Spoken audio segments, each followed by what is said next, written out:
pages 88 and 89. 8. Reading.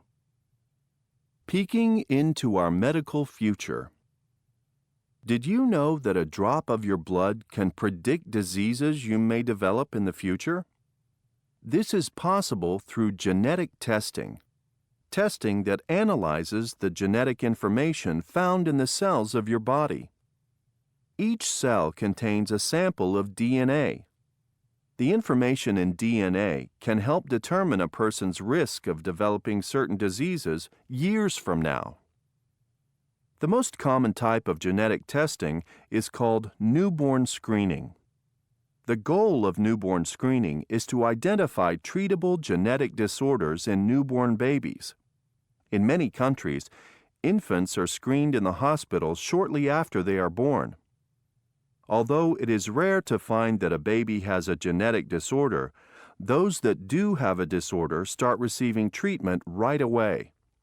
This early diagnosis and treatment prevents physical and mental problems, and sometimes even death.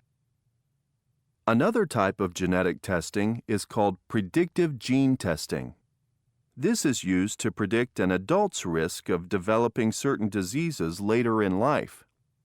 People who undergo this type of genetic testing are usually from a family in which many members have had a particular inherited disease, like certain cancers or Alzheimer's disease. There are many obvious benefits to this kind of testing. A negative test, a test that says a person is not likely to develop a disorder, can bring a tremendous sense of relief. Jen Thompson, who recently underwent predictive gene testing for colon cancer, explains, "So many people in my family died of colon cancer. I worried constantly. When the test came back negative, I felt as if someone had lifted an enormous weight off my shoulders." A positive test has benefits as well.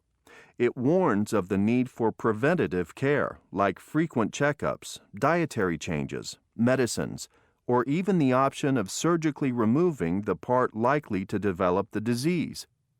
For example, if Thompson's test had been positive, she might have chosen to have her colon removed. There are also some controversial downsides to genetic testing. The value of genetic testing is particularly questionable when testing for a disease that is untreatable. For example, Alzheimer's disease runs in An Lee's family. An has decided to get genetic testing to see if she is likely to develop it. But her husband Bao is not happy about her choice. Bao explains, "If the result is positive, how will it help to know that she will probably develop the disease? If I had the Alzheimer's gene, I wouldn't want to know." Another issue is that even if someone tests positively for a disease, it doesn't mean that they will definitely develop the disease. So a person could spend years worrying about something that never ends up happening.